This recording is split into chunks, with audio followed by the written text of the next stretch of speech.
Welcome to In It to Win It. This is Steve Barton, and thank you for tuning in. We are here for Monday market moves, what happened last week in the markets, and what we expect for next week.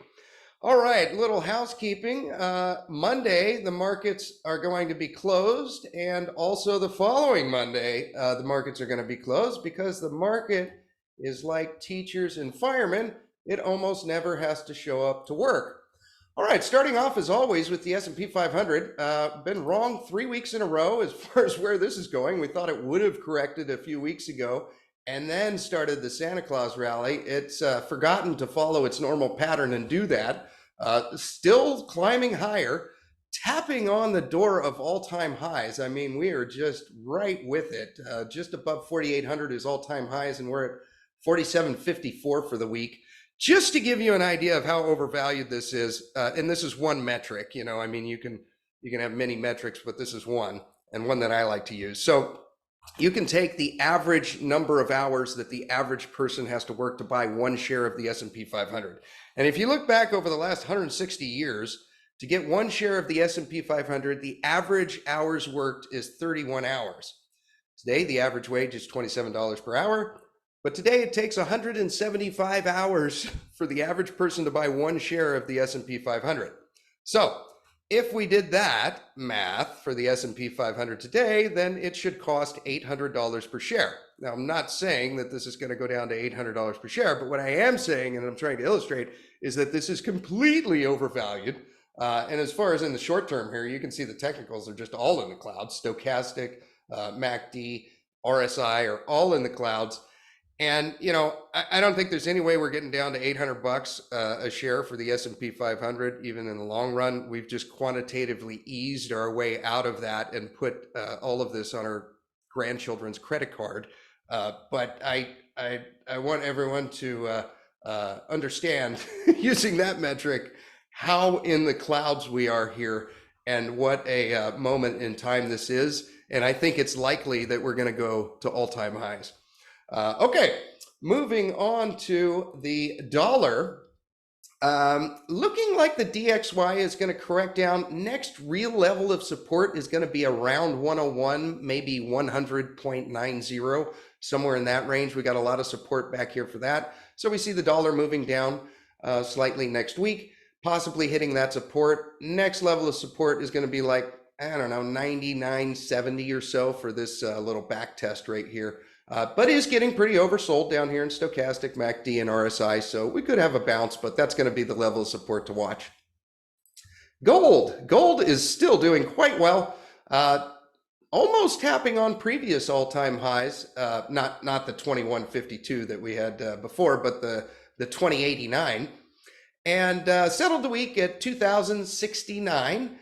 Does look like it's probably going to correct down a little bit. Stochastic shot up, MACD's getting a little high, and so is RSI. A little bit of a bearish reversal bar there on Friday. So I would see gold maybe correcting down here to the 21. We'll see how that irons out, but it's looking like gold is probably going to drop a little bit. Franco-Nevada, the last bet that we made, thanks to some due diligence, I guess, and especially Rick Rule. Still think it's a pretty decent buy in this range. Fair value should be around 125, 130. So you still got a deal if you weren't able to catch it. Like this one a lot. This will be a long-term hold. This is a 3 to 5 year bet. Hopefully that mine opens back up in Panama. Gold Royalty Corporation, liking this one a lot. I believe we bottomed out in here. They're going to start turning a profit here real soon with Cote in Q1. Technicals don't look terrible. If you want to get a position in this, I would wait for this to touch back down to the 50 moving average. So we got one limited order in here for 140. Probably need to raise that now to like 142, 143. And then we got a stink bid down in here for 120. But love Gold Royalty Corporation. Got some news for some longtime listeners of Rio 2. This is a very, very small developer in Chile, small market cap, 75 million, limit orders only. They got some good news that the government looks like it's going to let them continue. We're going to interview the CEO, Alex Black, in a couple of weeks. on the new developments. We tried to get him on the show during this time, and he's like, there's really nothing to talk about here. We're just waiting on the government. So I think our average entry point here, I haven't put the arrows in yet. I got to go back and look at my entry points and then put them in here for you guys. But it's around 50 cents. And then the government basically said, no, you can't do that. You're going to destroy the terrain of the chinchillas. And so this just shot down to like 10 cents. And it's just been a slow grind for 18 months. And we finally got some positive news here. So looking forward to having Alex Black on the show. This is going to be one of those that it's going to be a 10 bagger or nothing. Origin royalties. We misspoke. Let me just clear this up. We misspoke when we had Justin Hune on last week. We said that we sold some physical uranium and bought into URNJ. We bought URNJ, but we did that with cash. And then the money that we previously sold with out of the physical uranium, we put a limit order in here for origin royalties. We upped it to 48 cents, and it was at 47, and it just missed it by a fraction of a penny. So I just moved it up a penny, and then hopefully 48 cents will hit. I'm not sure why we thought we're just getting over the flu, and just in an effort to be completely authentic. I think I was a little spacey and I mixed up the accounts. But anyways, got a limit order in here for origin royalties at 48 cents. Hopefully it hits. Probably need to put in a stink bid to around 44, which would line up with the 200 moving average, but such a small market cap, I'm not sure how much this really obeys any technicals at all. Silver. All right, silver climbed a little bit. Looking a little bearish. I think the level that we're going to want to watch is around 2350, somewhere in that ballpark. That's around where the 200 and the 50 moving average is. But the stochastic's kind of high, MACD's middle of the road, RSI's middle of the road, but did put in a bearish reversal bar on Friday. But you have a lot of support here around the 200 and the 50, so that's the level to watch. The next big level of resistance that we got to tap through is going to be where this white line is here at 2650. There is a boatload of resistance around that, and that's very significant. So it's going to take a lot of effort to break through that 2650 mark up here.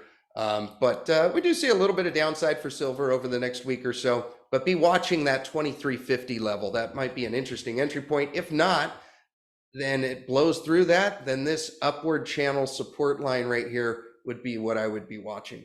But 2350 is the one you're going to want to memorize.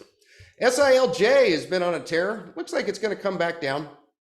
Yeah, had a nice little fib right here. Retracement, bounced off of that to the upside. And looking like SILJ is going to correct back down. Would love to see maybe $8 is a pipe dream at this point, but would love to see it correct down to $8. If we get another spot here at 9, we missed this one, unfortunately, due to a phone call about Franco, Nevada. If it comes back down here to 9, that would be a nice entry point. See how it gapped up right here? That could also create an entry point around 975, although I think the technicals are probably still going to be too stretched at that point to make an entry. We'll have to see what it looks like when it gets there.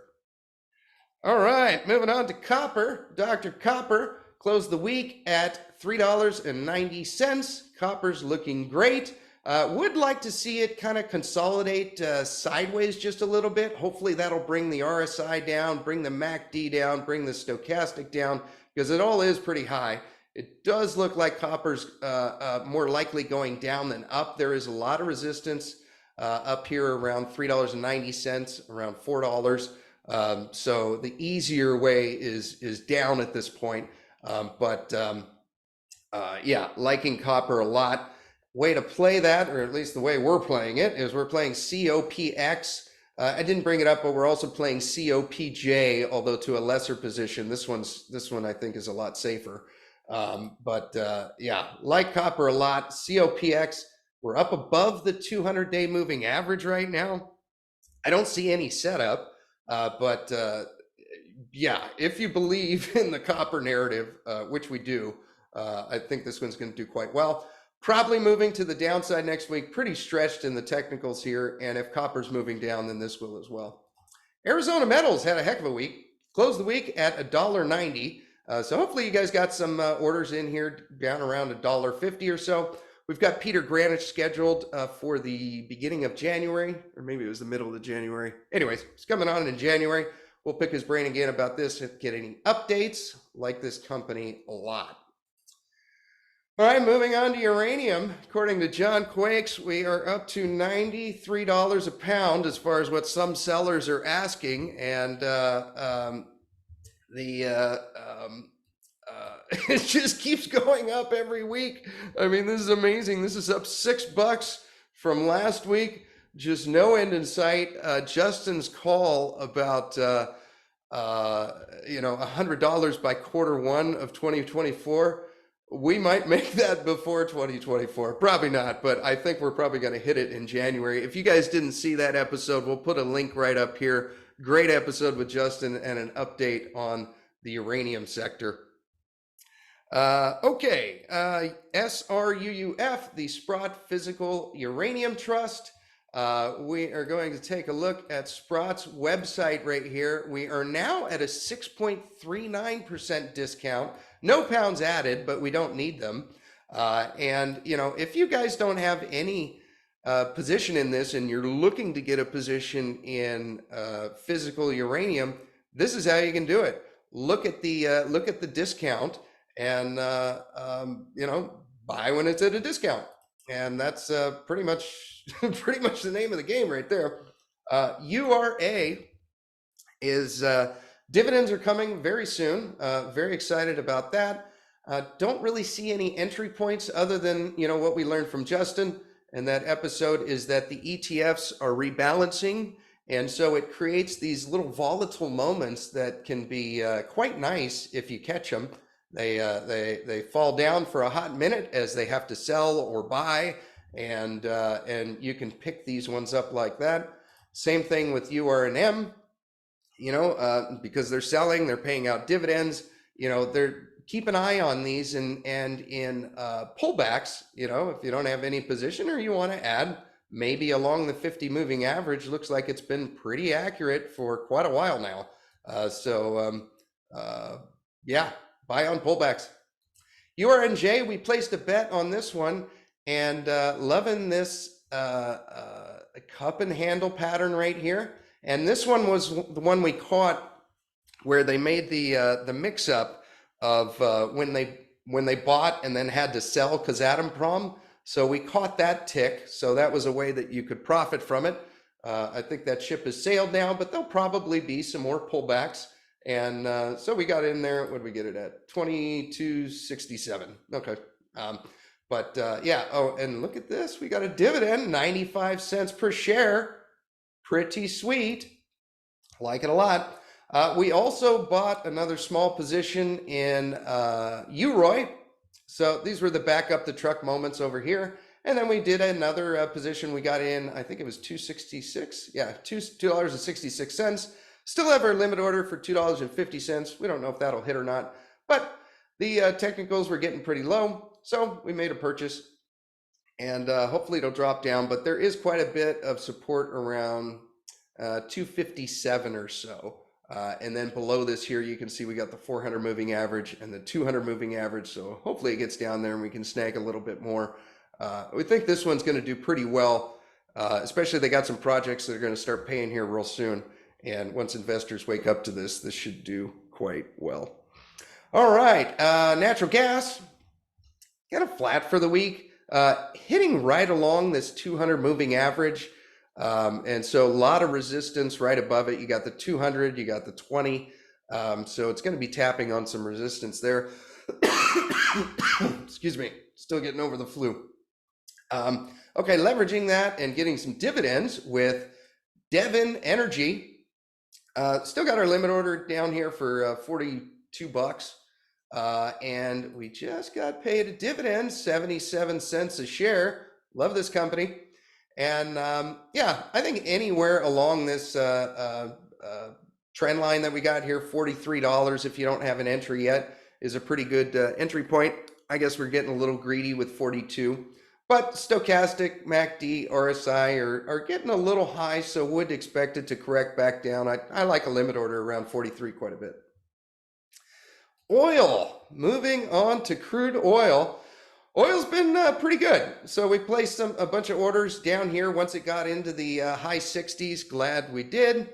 And as far as what it looks like next week, Stowe's kind of high, MACD's a little high, RSI middle of the road. I don't know, maybe grinding sideways somewhere around there. Would like to see it correct back down. That might create another entry point.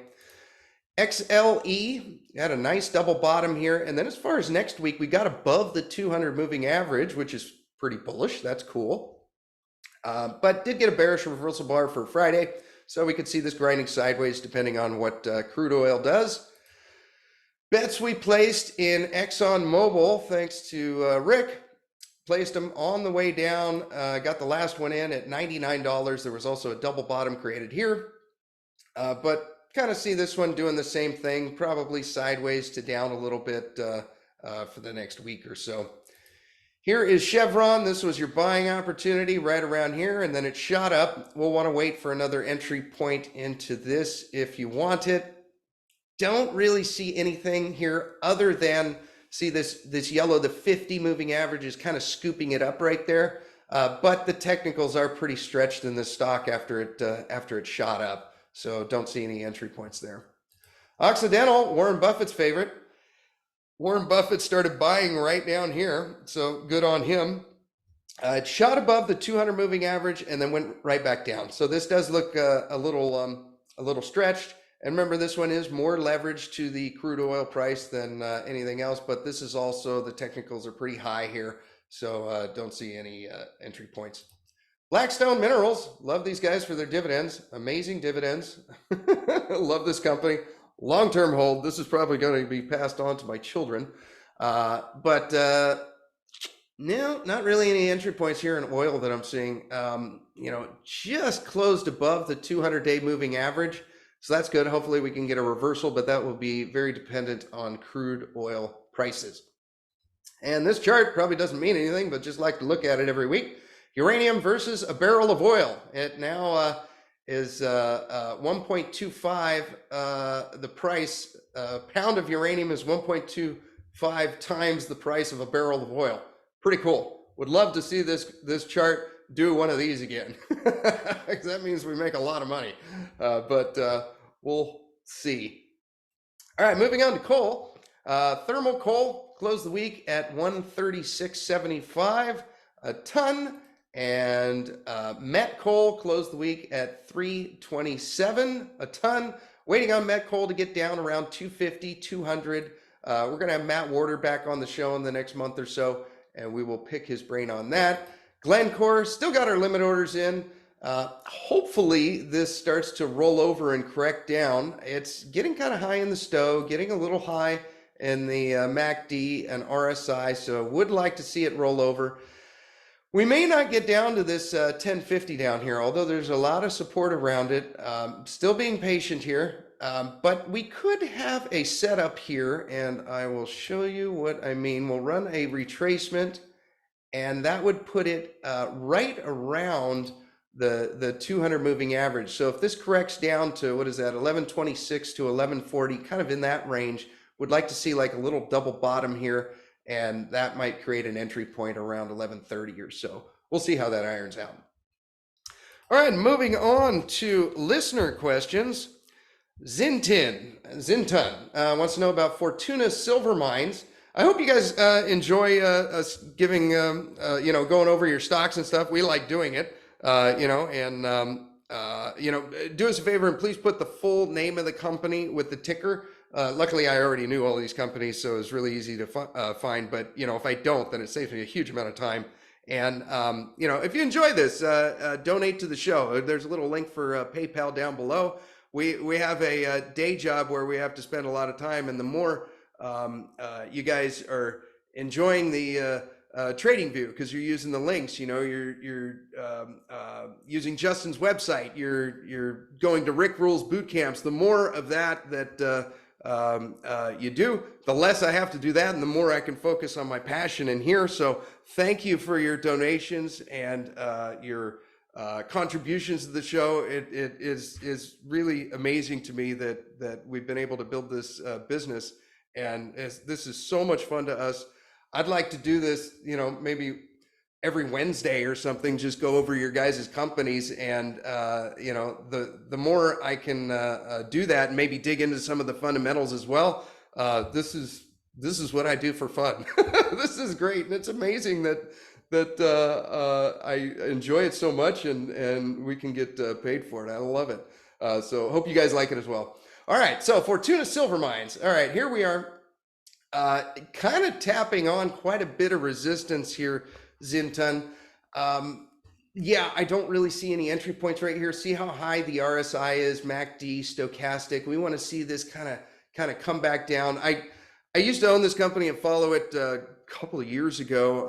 I got out of it after they had some bad news, but so I don't follow it anymore. I don't know anything fundamentally about it. But as far as on the technical charts right here, correcting back down with, now I got to say, we do have a bullish cross, a golden cross here. 50 is moving above the 200-day, so that's good. But as stretched as we are in the technicals here, would like to see it come back down right around the 200 moving average, or even the 50 before we make an entry. We got a bearish reversal bar here on Friday, which should bring it back down. And yeah, we'll see. If silver gets hit like we think it will, you'll probably get a better buying opportunity. I would say your first entry point is probably going to be somewhere around $3.55, and then maybe another one around like 340 or so. Okay. Pan American Silver, like this one a lot. They pay dividends. Pretty cool. This is going to be one that you're going to want to hold for the duration of the precious metals bull market. As far as an entry point here, little stretched in the technicals as well, just because of the run up that we've had in the metals. And see, we'll run this right here, and then you can see the retracement. This works quite a bit. Like when you run this retracement right here, I mean, look at that. That would be an entry point right there.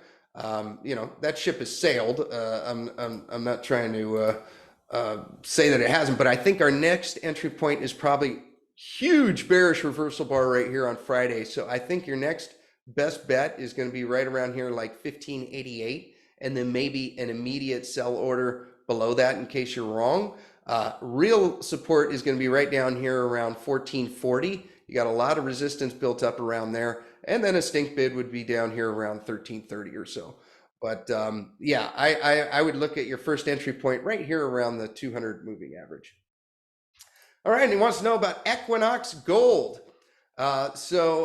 Again, kind of I can draw this out for you. You guys can probably already see it by now. Oh, you know what? My eyes are off. No, that blew through it. Disregard.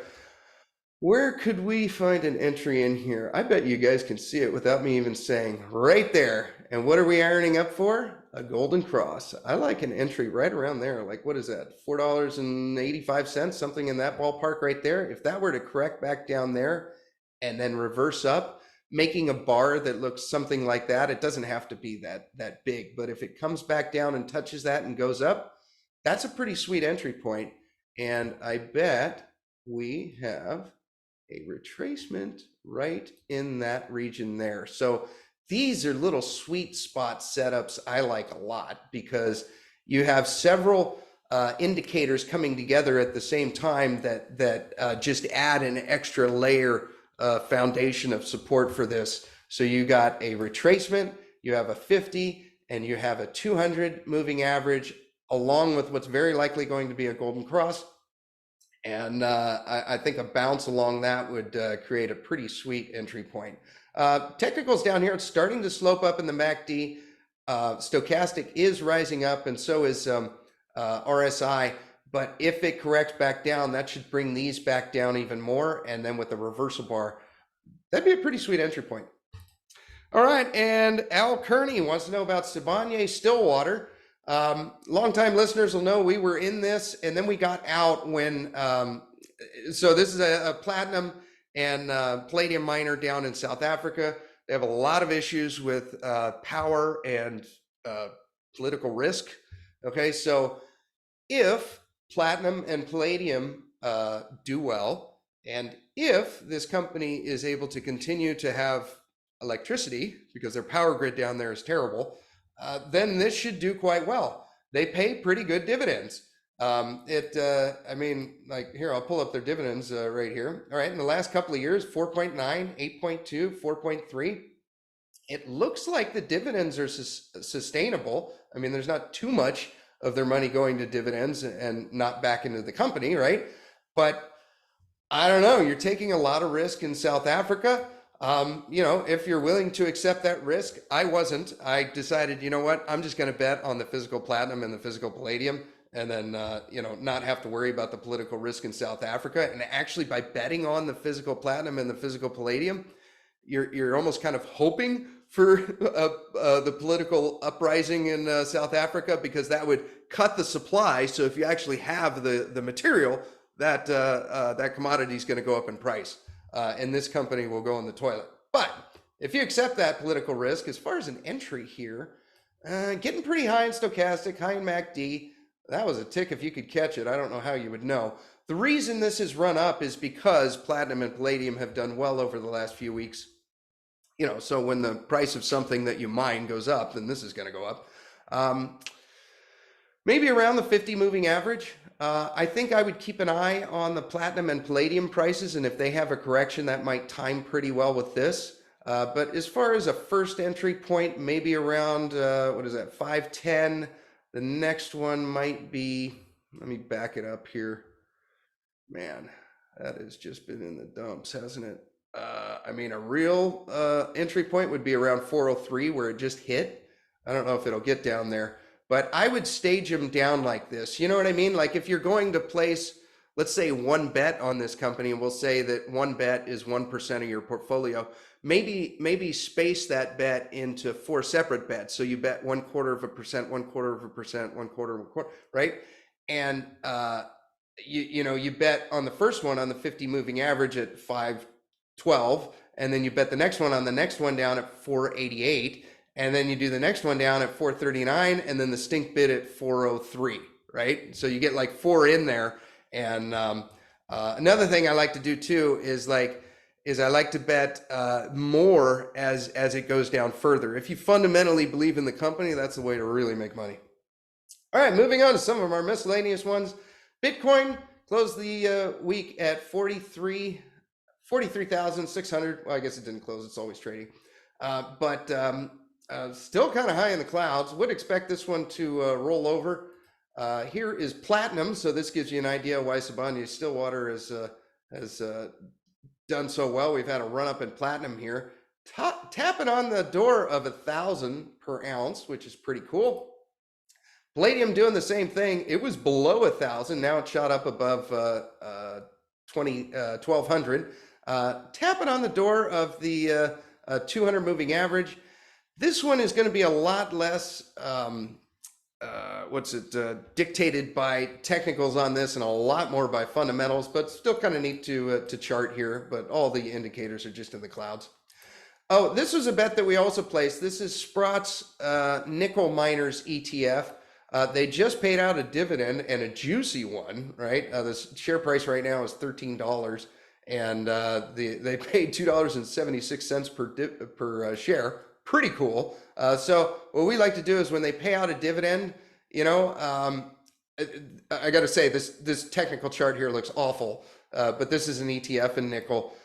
Nickel's not going to do well until batteries and the electrification really starts to take place. But, you know, like uranium, you want to be in there before it happens.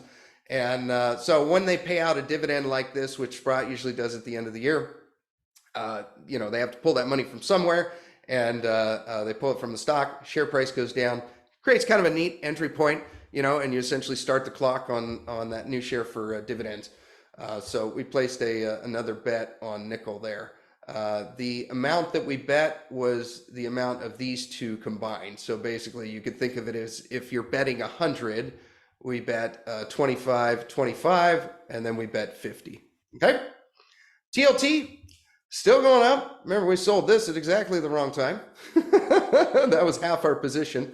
But now we're actually up in TLT. So that's pretty cool because we started this back in November of 2022, over a year ago. And we just got above the 200 moving average, which is pretty cool. So hopefully this gets some support right here. It is getting really stretched in the technicals here. But bond traders, there you go. All right, here's the 2-year yield hitting on the 400 moving average. Interesting, closed the week at 432. Here's the 10-year yield. Okay, also just about to hit the 400 moving average, blew through the 200. And here's the 20-year yield. Okay, you guys seeing the pattern that's forming? Now take a look at this, and we've talked about this before, is the 2-year yield is paying more than the 10 and the 20. So in what world does short-term debt pay better than long-term debt? And the answer is in clown world. All right, so we go to the 10s minus the 2s. This is the yield inversion curve. So whenever you're below this white line, this is 0 right here. So if the 10s and the 2s pay the same, it will be right here at the at this white line. And we've been down below that now since, what is that, July of last year.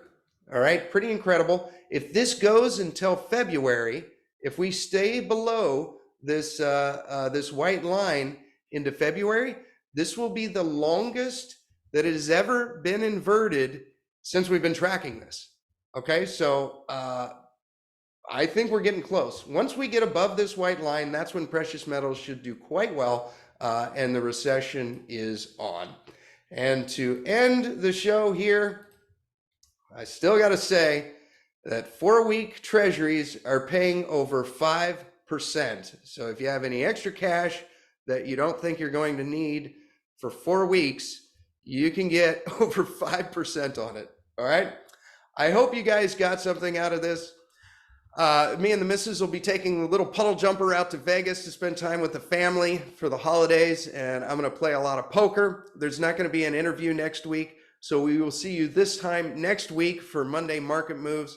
Have a wonderful Christmas. Happy holidays. Thank you guys for always being here. Your contributions, your donations, and your support. 2023 was amazing. We went from 1,000 members to 6,300. We had almost 500,000 views. And that's all thanks to you for coming back every time and sharing this with anyone that you think needs to hear it. It's probably your buddy that can't stop talking about tech stocks. You have yourself a wonderful Christmas, and we will talk to you next time.